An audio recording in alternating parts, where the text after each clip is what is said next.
trahison. Ce n'est pas juste un mot, c'est une ombre, une malédiction silencieuse qui entre sans prévenir et laisse les cœurs hurler sans bruit. Ce n'est pas l'histoire d'un chat, c'est l'histoire d'une âme, perdue, fragile, affamée d'amour, mais piégée par le désir, par le mensonge, par une faiblesse, une seule, et tout s'est effondré. Elle était belle, pas seulement dans son corps, pas seulement dans son mot, mais dans sa démarche, dans ce silence que ses pas imposaient au monde. Chaque matin, elle se levait, elle enfilait sa tenue et partait comme si elle allait combattre contre elle-même. Et lui, Fatrito, un coach, fort dehors, mais brisé dedans. Il la regardait encore et encore. Chaque geste, chaque mot était une mélodie. Il s'est noyé. Elle savait, mais elle ne disait rien. Elle le laissait tomber, chercher, se perdre.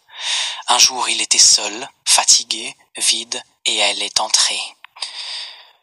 Pas comme avant, ses pas lents, son regard brûlant, son sourire plein de poison. Elle s'est approchée, il a résisté, mais la tentation a gagné. Ce qu'il ignorait, c'est qu'elle était mariée à un policier, un homme censé être fidèle, mais lui aussi la trahissait. Comme si tout le monde portait un masque, riait et poignardait dans le dos. Puis, elle est tombée enceinte. Lui, heureux, elle, terrifiée. Chaque jour, elle regardait son reflet et se demandait à qui ressemblera l'enfant. La peur la rongeait, chaque souffle était une plainte, un cri muet.